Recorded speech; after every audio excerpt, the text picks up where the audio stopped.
बहुत दिनों की बात है। रामनगर गांव में एक दयालु नाथ नाम का पहलवान था। उसका नाम तो दयालु था, पर दया उसके स्वभाव में नहीं थी। उसकी माँ का नाम सीता था। उसे मेहनत मजदूरी करके दयालु नाथ को पाल पोस कर बड़ा किया था। वह बेटा, जो कि 10 वर्ष बाद बड़े ही मन्नतों से पैदा हुआ था, छोटे से ही वह बहुत ही बदमाश था। गांव के सभी बच्चों से हमेशा लड़ता झगड़ता रहता था। माँ सोची, वही छोटा है इसलिए ऐसा करता है, बड़े होने पर नहीं किया करेगा। कुछ सालों बाद जब वह बड़ा हुआ, फिर भी उसकी आदत वैसी ही थी। और तो और अब वह अपनी माँ की इज्जत भी नहीं किया करता था। फिर भी माँ उससे कुछ नहीं कहती थी। वह उसकी गलतियों को अनदेखा करती थी। सीता को ऐसा लगता था कि वह आज नहीं तो शादी के बाद सुधर जाएगा, लेकिन दयालु नहीं सुधरा। जब वह 20 वर्ष का हो गया तो वह और भी अत्याचारी बन गया।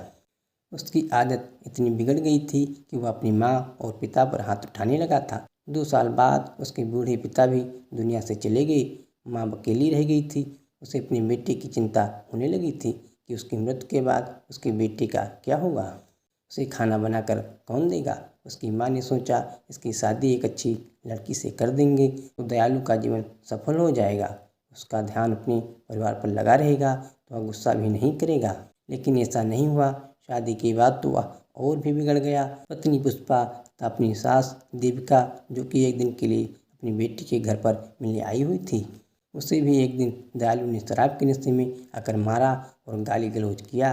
बेचारी पत्नी क्या करती, वह गरीब परिवार से थी और ज़्यादा पढ़ी लिखी भी नहीं थी, इसलिए वह चुपचाप रही। कुछ महीनों बाद उसकी बूढ़ी माँ की भी मृत्यु हो गई। 4 साल के अंदर उसने पुष्पा 3 बच्चों को जन्म दिया। दयालु उन बच्चों को भी मारा पीटा करता था। पुष्पा यह गम सहती गई और कुछ ना कह पाती थी। नौकरों की तरह घर के सारे काम किया करती थी। रात को भी वह चैन की सांस नहीं ले पाती थी। उसका आपस शराब पीकर आता और मारा करता था। 10 साल तक तो वो बेचारी पुष्पा जैसे तैसे करके कामकाज करती रही और अपनी अत्याचारी पति की मार सहती रहती, ताकि उसके बच्चे पढ़ लिख कर अच्छे ऑफिसर बन जाएं और उनकी माँ की तरह जीवन ना जिएं। भगवान की कृपा और पुष्पा की मेहनत रंग लाई। जो कॉलेज में पढ़ती थी वह MSc सेकेंड ईयर में प्रथम आई। उसकी माँ का सपना पूरा होने लगा था। उसे अपनी बेटी पर गर्व था कि यह एक दिन बड़ा मुकाम हासिल करेगी। अचानक एक रोज़ उसके पिता शराब के नशे में घर आए। अपनी बड़ी बेटी रीना को बुरा भला कहने लगे और मारने लगे। रीना पढ़ी लिखी और समझदार लड़की थी। उसने जैसे तैसे करके अपने आप को बचाई। यहाँ तक कि माँ भी उसे बचाने आई तो उसे भी मारा। यह देखकर उसके दोनों भाई चुपचाप एक कोने में बैठकर रोने लगे। रीना अपनी गलती के बारे में पूछती है कि मैंने कौन सी गलती कर दी, सीधा कॉलेज से घर ही तो आ रही हूँ। पिता शराब के हाथ में जोर से बोलते हैं, मैंने अगली बार तुम्हें राहुल के साथ देखा तो समझ जाना। रीना मध्य स्वर में, राहुल मेरी कक्षा में पढ़ाता है और वह मेरा अच्छा मित्र है।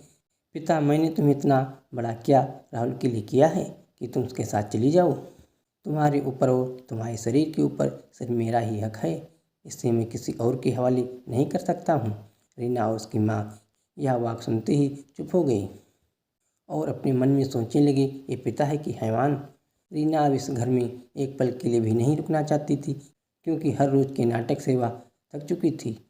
आज तो उसके पिता ने इंसानियत की हद ही पार कर दिया था। अब उसके पिता नाम से भी घृणा होने लगी थी। आसपास के लोग भी उसकी मदद करने से डरते थे। किसी ने उसकी मदद की तो उसके पिता पड़ोसी लोगों से भी लड़ाई करते थे। लोग उनकी मदद तो करना चाहते थे पर कर नहीं पाते थे।